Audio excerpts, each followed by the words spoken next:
ना बटाटा भजी ना पुऱ्या, हे आहेत उलटा वडापाव. तुम्ही कधी उलटा वडापाव खाल्ला आहे का? नसेल खाल्ला तर एकदा नक्की बनवून बघा. कसा आहे? आम्ही नाशिकला राहायचो तेव्हा तिथे खूप वेळा हा उलटा वडापाव खाल्ला होता आणि मला हा खूप आवडायचा. त्यानंतर मुंबईला गेलो तेव्हा तिकडे काय हा उलटा वडापाव मिळायचा नाही. तेव्हापासून हा उलटा वडापाव मी घरीच बनवते. खूप म्हणजे खूप छान होतो. आता बरेच दिवस झाले उलटा वडापाव बनवला नव्हता, त्यामुळे म्हटलं चला पुन्हा एकदा नव्याने ही रेसिपी तुमच्याशी शेअर करूयात. तसं तर मी 2-3 वर्षापूर्वी ही रेसिपी तुमच्याशी शेअर केलेली आहे. हा उलटा वडापाव बनवायला अतिशय सोपा आहे आणि चवीला एकदम अप्रतिम आणि टेस्टी लागतो. खरं तर आज या उलटा वडापावची आठवण सगळ्यात अगोदर तन्वीला आलती. उलटा वडापाव ओके डन. ओके आज बनाएंगे उलटा वडापाव. येस. तर आता उलटा वडापावला जे बेसनाचं आवरण असतं ना, ते आवरणासाठी आपल्याला बेसनपीठ भिजवून घ्यायचं आहे. त्यासाठी मी 1.5 कप बेसनपीठ घेतलेलं आहे. आता हे आवरण छान कुरकुरीत होण्यासाठी आपल्याला 1 ते 2 टेबलस्पून तांदळाचं पीठ घालायचं आहे. त्यानंतर मीठ घालायचं आहे. आता हळद घालायची आहे 1/4 चमचा. मसाल्याच्या डब्यातला छोट्या चमच्याने घेते मी. तसेच 1/4 चमचा लाल तिखट घालायचं आहे. नसेल घालायचं तर स्किप देखील करू शकता. अर्धा चमचा ओवा घालायचा आहे आणि हे सर्व साहित्य आता व्यवस्थित मिक्स करून घ्यायचं आहे. त्यानंतर आता थोडं पाणी घालून आपल्याला बॅटर बनवायचं आहे. बॅटर एकदम जास्त पातळही करायचं नाहीये किंवा मग भज्याच्या पिठासारखं घट्टही करायचं नाहीये. मध्यम कन्सिस्टन्सीमध्ये आपल्याला बॅटर बनवायचं आहे. तुम्ही पाहू शकाल पाव यात व्यवस्थित कोट झाला पाहिजे, या पद्धतीची कन्सिस्टन्सी आपल्याला हवी.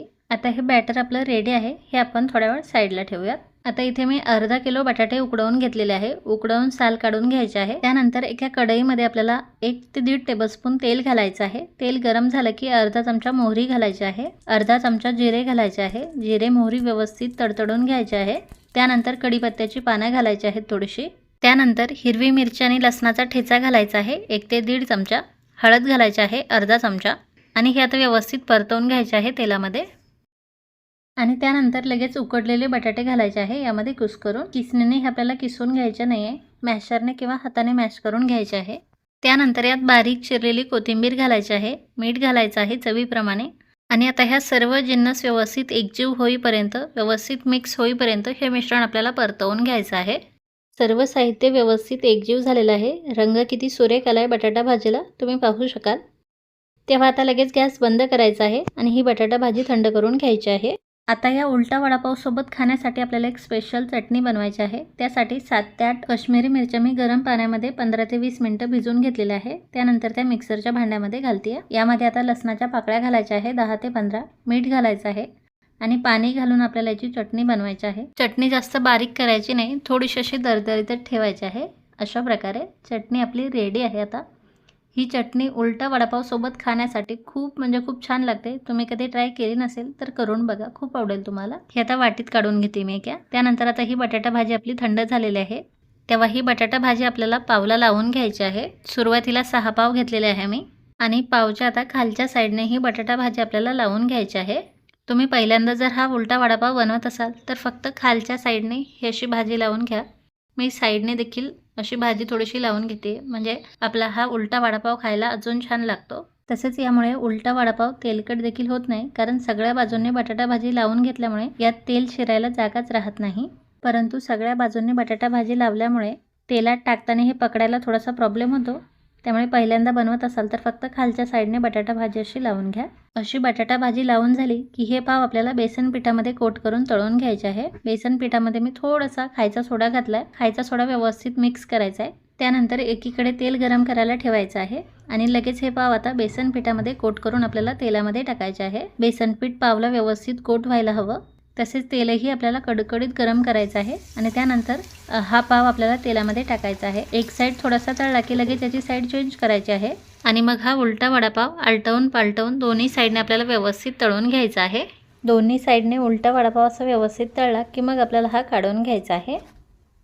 आता बाकीचे पाव देखील असेच तळून घ्यायचे आहे.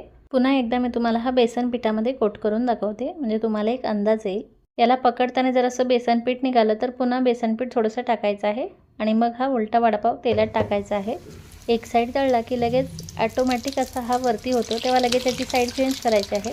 तुम्ही पहिल्यांदा उलटा वडापाव बनवत असाल तर असं हाताने याची साईड चेंज करू नका, झाऱ्याने याची साईड चेंज करून घ्यायची आहे आणि मग आलटवून पालटवून दोन्ही साईडने हा व्यवस्थित तळून घ्यायचा आहे. हा देखील उलटा वडापाव व्यवस्थित तळलेला आहे, तेव्हा हा देखील काढून घेते मी. तुम्ही पाहू शकाल अजिबात तेलकट झालेला नाही आहे बरं उलटा वडापाव, आणि खूप छान क्रिस्पी झालेला आहे. आता आपल्याला वडापाव सोबतचा चुरा तयार करायचा आहे आणि त्याची चटणी बनवायची आहे. तेव्हा बेसन पिठाचा घोळ चमच्यामध्ये घेऊन असा तेलामध्ये सोडायचा आहे. गॅसची फ्लेम हाय ठेवायची आहे आणि हा आता एक साईडने व्यवस्थित तळू द्यायचा आहे. एक साईड तळला की मग याची साईड चेंज करायची आहे आणि हा चुरा आता कुरकुरीत होईपर्यंत आपल्याला तळून घ्यायचा आहे. याचा रंग चेंज झालेला आहे आणि हा चुरा छान कुरकुरीत तळला गेला आहे, तेव्हा हा मी आता काढून घेते. हा आता थंड करून घ्यायचा आहे. तसेच आता उलटा वडापावला मिरचीशिवाय मजाच नाही, त्यामुळे मिरच्या देखील तळून घ्यायच्या आहे. इकडे आपला चुरा देखील थंड झालेला आहे, तेव्हा हा चुरा आपल्याला मिक्सरच्या भांड्यामध्ये घालायचा आहे.